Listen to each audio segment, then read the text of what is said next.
కారకులు అవుతున్నారు మన కొడుకులు. మిమ్మల్ని అడుగుతున్నాను నేను, కొడుకుల్ని కూతుర్ని ఎందుకు కన్నారు? ఊరి మీద వచ్చేసిన ఆంబోతుల్లో తిరగడానికి అన్నాం మనం, సిగ్గు లేకుండా చెప్తున్నాను.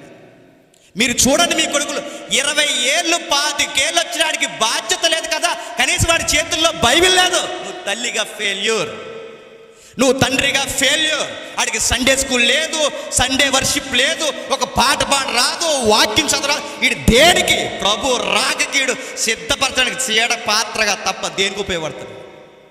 ఉన్న ఉగ్రతను ఇంకా ముందుకు తేడానికి రెడీగా ఉన్నారు మన పిల్లలు, మన కూతుర్లు. రాబోతున్న ఉగ్రతను దగ్గర చేయడానికి అన్నట్టు ఉండే బతుకులు. సినిమాల వెనకాల, రాజకీయ నాయకుల వెనకాల, చెదార వెనకాల బైకులు వేసుకునే ఈదులంట, ఆదివారం ఆరాధన జరుగుతున్న అయ్యగారు మాటలు వినబడుతున్న ఎవ్వడు కూడా కనీసం ఆరాధన రావట్లేదంటే నీ కొడుకులు బతుకు ఏం చేస్తుంది చెప్పిన, నీ ఊరి మీదకి ప్రమాదం తీసుకురాబోతుంది. ఇది పక్కా, ఖచ్చితంగా నేను చెప్తున్నాను. మన బ్రతుకులు ఏం చేస్తున్నాం? మిగిలిన వారికి బ్రతుకులు లేకుండా చేస్తాయి. మెతుసల బ్రతుకు అనేకులకు ఆయుష్నిచ్చిందట, ఆనొక బ్రతుకు అనేకులకు బ్రతుకునిచ్చిందట. మరి నీ బతుకు, నా బతుకు, నా కొడుకులు, నీ కొడుకులు దేనికి పుడుతున్నారు చెప్పు?